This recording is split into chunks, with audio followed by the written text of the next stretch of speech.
Every human on this earth is 1 in a million. From the very second you were made to the very second that you were born, you had the 1 in a million chance for the 1 in a million sperm to reach the 1 in a million eggs to be able to, for you to be produced. That is a gift, which is the gift of life. And that is the 1 in a million chance of life that you have. As Donovan states, tampering with memories could be dangerous to our sense of self and undermine the authenticity of our lived experiences, especially since it's often the bad memories or experiences that shape iconic leaders to drive social change, artists to create, and inspire the underdog to be the MVP. You are 1 in a million. Your memories, your experiences are what shape you into who you are going to become. And to erase those memories would be a huge mistake. Hi, my name is Caitlin Jeffcoat, and I have lots of good, bad memories, if you know what I mean. And they have helped shape me into who I am today. So first today, I'm going to explain a little bit about how memories are a need and they help you shape who you are in the future. Then how bad experiences really are life lessons. And lastly, how keeping memories are for the better and not for the worse. Starting off with how memories are needed.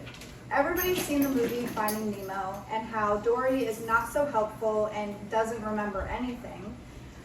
However, our memories are important as Dory's memory is to Marlin in finding his son Nemo. In The Guardian, the authors wrote, trying to forget past incidents by suppressing our recollections can create a virtual lesion in the brain that casts an amnesic shadow over the formation of new memories. In scientific research, it shows that trying to suppress to something that's traumatic or life-altering can actually affect your ability to hold on to those memories in the future. It can be detrimental to your social life, growing up, and fulfilling those dreams that you want to fulfill in the future. People may think to themselves, well, I want to forget that memory of running into the mailbox and my dad coming out and yelling at me. However, mistakes happen, and mistakes aren't always that bad. The brain remembers a lot of your mistakes. However, they not only remember them as the middle of the night and you're cringing at them trying to go to sleep, but also so you don't make those same mistakes twice. It'll come up when you're in that same situation so you don't happen to make that same mistake twice. According to Lou, as we witness a scary event, the thalamus relays sensory info to the amygdala, which stamps the memory as emotionally significant and stores it for future use to help us avoid related threats.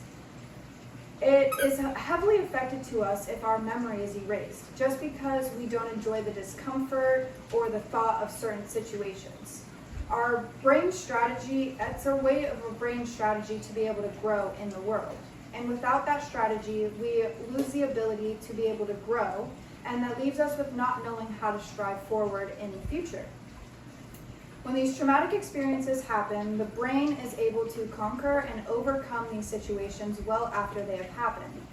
These experiences and experiences that you experience suck, however, they help you in the long run discover who you are.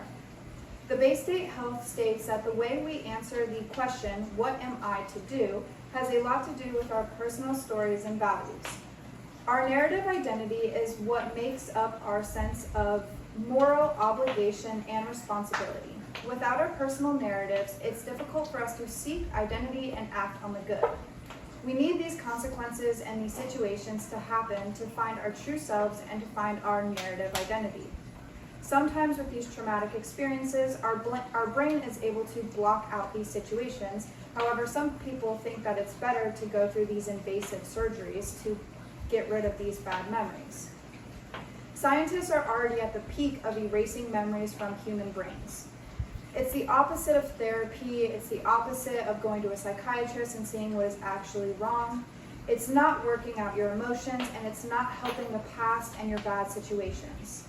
What it is, as stated in the Daily Campus, are surgeries that are being extremely invasive to the nervous system it doesn't have a high success rate at all, and afterwards, after getting the surgery, you're more than likely prescribed very heavily. It leads to a very unhealthy lifestyle, many more issues in the long run, rather than if you saw someone and had therapy, it would be more beneficial, it's more natural, and just way better in the long run compared to these life-threatening surgeries.